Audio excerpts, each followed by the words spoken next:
জাহান্নামে ঢুকেছি। না না না, বরং তারা বলবে ক্বালু লাম নাকু মিনাল মুসাল্লিন। তারা প্রথমে একটা কথাই বলবে যে আমরা সালাত আদায় করতাম না, সালাতকারীদের অন্তর্ভুক্ত ছিলাম না। এক কথায় আমরা নামাজে পা বাঁধছিলাম না। আর দ্বিতীয় নম্বর, আমরা মিসকিনদেরকে আহার দিতাম না, খাদ্য দিতাম না। এক কথায় তাদেরকে আমরা ভৎসনা করতাম, তাড়িয়ে দিতাম। না না, আপনি তাদেরকে তাড়াতেও পাবেন না। আল্লাহ নবীকে বলছেন, নবী হে ফাআম্মাল ইয়াতীমা ফালা তাকহার। আপনি ইয়াতীমকে, ইয়াতীমদেরকে আপনি তাদের উপরে কঠোর হবেন না, এবং আপনি মিসকিনদেরকে আপনি ভৎসনা করে তাড়িয়ে দেবেন না। আর এটা করবেন না, কারণ আমি আল্লাহ, আমি আপনাকে ইয়াতীম অবস্থা, আপনাকে আমি ইয়াতীম বানিয়েছি। তাহলে অত আয়াত থেকে আমরা জানতে পারলাম গরিবদের ব্যাপারে এত জটিলতা করা হয়েছে। গরিবকে আপনি তাচ্ছিল্য করতে পাবেন না, আপনি যতই আপনি এমপি মন্ত্রী এমএলএ হোক না কেন, গরিবের যেটা হক আছে, অধিকার আছে, ওটা আপনাকে দিতে হবে। যদি আপনি তার অধিকারটা না দেন, যদি আপনি তাদেরকে ভৎসনা করে দেন, যদি আপনি তাদেরকে মাহরুম করে দেন, তাহলে সেই দিন হয়তো আপনি জাহান্নামে থাকবেন। তখন সেই দিন আফসোস করবেন আর উত্তর দেবেন, আমরা মিসকিনদেরকে খাদ্য দান করতাম না, এই জন্য আজকে আমরা জাহান্নামে এসেছি। গরিবের অধিকার আমাদের সমাজে জানেন, মানুষ সব সময় খালি নেতার কথা বলে, নেতা সব লুটে নিলেবে, কিছু দিলে না। মেম্বার, প্রধান, এমএলএ, এমপি গেল দিয়ে 12টা বাজিয়ে দিল, কিন্তু নিজে যে গরিবের হক মেরে রেখেছে ওখানে খোঁজ আছে। মেম্বার প্রধানকে বাদ দাও, আগে নিজের জায়গায় দেখো আপনি গরিবের কি হক রেখেছেন। আপনাকে একটা একটা করে বলো, বিস্তারিত বলছি না।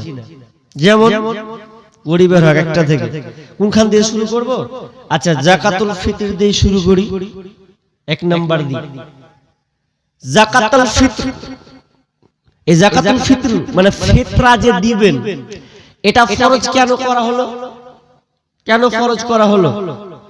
ইবনে আব্বাস থেকে হাদিসটি বর্ণনা করছেন, যাকাত এই ফিতরাটা কেন ফরজ করা হয়েছে? দুইটা কারণে। ওয়াসিলতা বেহায়াপনা যদি আপনার রোজা রাখতে রাখতে হয়ে যায়, আপনার মধ্যে যদি ওয়াসিল কার্যকলাপ যদি হয়ে যায়, ওয়াসার বাক্যলাপ যদি হয়ে যায়, তাহলে আপনার এই রোজাটাকে পবিত্র করার জন্য এই যাকাতুল ফিতর আপনার কিনা ফরজ করা হয়েছে। নাম্বার 2, ওয়া তুমাতাল লিল মাসাকিন, এবং মিসকিনের খাদ্য অধ্যয়ন, অর্থাৎ আপনি মিসকিনকে খাবার দিবেন। এই দুইটা কারণে এই যাকাতুল ফিতর ফরজ করা হয়েছে। দুইটা কারণ পেলাম। আমি ভেজাল লাগা কথা বলতে পছন্দ করি না, আর আমার যোগ্যতাও অতটা নেই। তবে আপনাকে যে হাদিসটা আছে ওটা আপনাকে বলছি, ভালো করে শুনেন। যারা ফিতরা দিবেন, এখন আপনি টাকা দিবেন না আপনি খাদ্য দিবেন, এখানকার ভালো জায়গা হচ্ছে মাদ্রাসা। ফতোয়া নিয়ে নেবেন ভালো করে। তবে কথাটা হচ্ছে, আল্লাহ আপনাকে বিবেক বুদ্ধি দিয়েছেন, আপনি চিন্তা করবেন, কারণ আপনি যখন নিজের হাতে দিচ্ছেন। তবে একটা হাদিস আপনাকে বলবো, এটার উপরে আমল করতে হবে। যেই হোক, আমাকে ভালো বলেন আর খারাপ বলেন, আমরা কিন্তু হাদিসের উল্টোটা করছি বর্তমানে। এর জন্য প্রকৃত মিসকিনের হক আমরা মেরে দিছি। মারছি না, হাদিস বলি চলেন। হাদিসটি বিশ্বনবী বলছেন, আমারা বিযাকাতুল ফিতরি, তিনি আমাদেরকে আল্লাহ রাসূল নির্দেশ দিয়েছেন, আদেশ করেছেন, বিযাকাতুল ফিতরি ক্বাবলাল খুরুজিন নাসি ইলা সালাহ। যখন আল্লাহ রাসূল বলছেন, আদেশ করেছেন, নামাজের পূর্বে, ঈদের নামাজের পূর্বে তোমরা যাকাত ফিতরাটা যেটা আছে তোমরা আদায় করে দাও। ঈদের মাঠের যাওয়ার আগে আগে গরিবদেরকে তুমি পৌঁছে দাও, যাদের হক তাদেরকে দাও।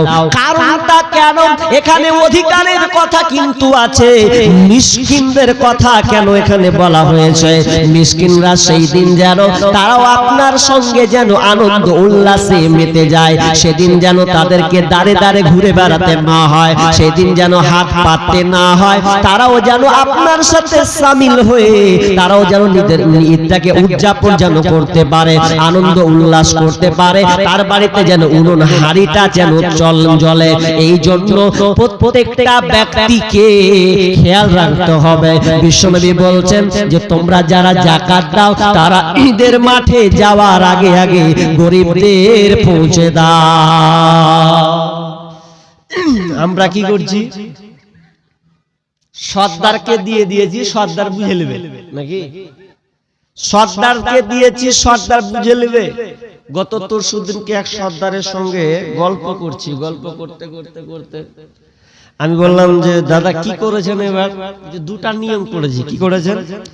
যে যার মনে হয় চাল দেবে, যার মনে হয় টাকা দেবে। ভালো করেছেন, যাক একটা ভালো। যে চাল দিবে তো আবার আবার বলে দিয়েছে চাল আমি বইতে পারবো না, যে চাল দিবি সে দিয়ে দিবি। তার আগেবার চাল করেছিল, যে করতে যে কি হয়েছে, ও সবটি বস্তা বাড়িতে ভরে রেখে দিয়েছে, দিতে যায়নি। এখন ঈদের পরে কাকে দিয়ে বাড়াবো? ভুলটা তো ওখানেই আছে। আপনাকে চাউল দিল তো আপনি রাখলেন কেন? না পারবেন তো বলে দেন যে আপনার হক আপনি দিয়ে দেন ধরে, কিন্তু মেন জায়গায় নয়। ওই একজন সর্দার পুরো চল আপনার কিনা 20 থেকে 25 বস্তা চাল কেসে নষ্ট করেছে। কিন্তু না না না না, যদি আপনি দেন তাহলে আপনি পারলে নিজে তালাশ করে দেন অসহায় যারা আছে। আপনি ভাবছেন যে যে চাইতে আসবে তাকেই দিতে হবে, এমনটা নয়। আপনাকে আমি লিস্ট করে দেব এমন এমন পরিবার আমাদের এলাকায়, এমন এমন ঘর আছে যেই ঘরগুলোতে ওর প্রয়োজন আছে কিন্তু আসতে পারে না লজ্জাতে, না আমি চাইতে যাব না, কিন্তু ওই লোকটার সেই দিনকে উনুন জ্বলার আনন্দ করার জিনিস কিন্তু সে হাত কিন্তু পাতে না। তবে না, আপনাকে নিজে তালাশ করতে হবে কে বিধবা আছে, কে ইয়াতিম আছে, অসহায় আছে, ওর আজকে খাবারের দরকার আছে। আপনি লম্বা করে তাকে দিয়ে দেন, দেখবেন আপনার হকটা হয়ে যাবে।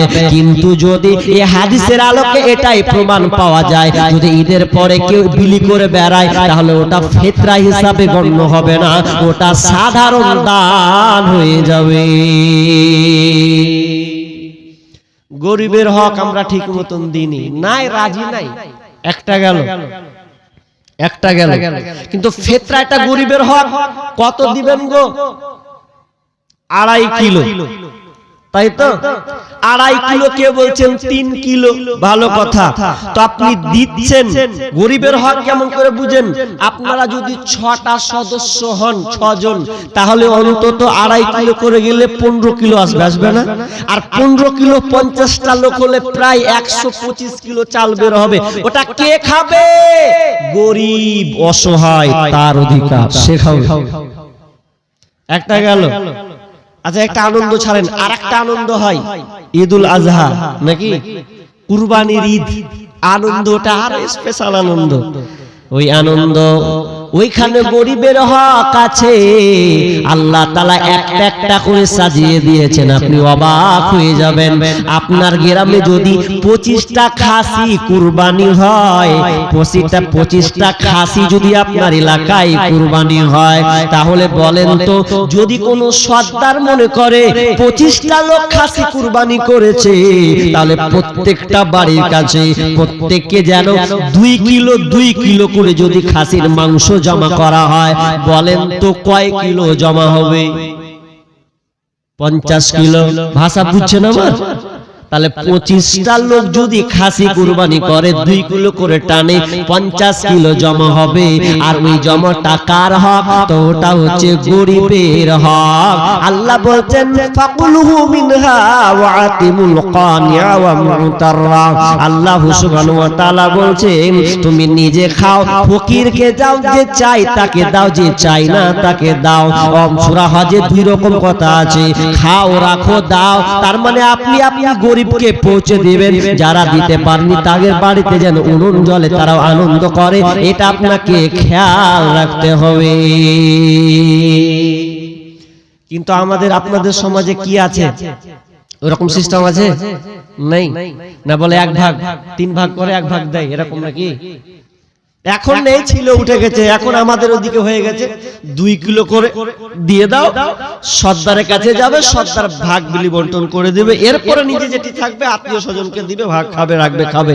কিন্তু আমরা অ্যাকচুয়ালি যদি দেখতে চাই, আল্লাহ সুবহানাহু ওয়া তাআলা গরিবদের ব্যাপারে এমন ভাবে সিলেক্ট করেছেন, প্রত্যেকটা জিনিস আমরা যদি মেনে চলি তাহলে আমি বলতে পারি যে আপনার গ্রামে একটাও মিসকিন থাকবে না। চ্যালেঞ্জ থাকবে না। থাকছে কেন? ত্রুটি আছে। একটা কথা বলি, আপনার পাঞ্জাবি যারা বুঝেন, পাঞ্জাবি ওদের পাগড়ি দেখেছেন তো?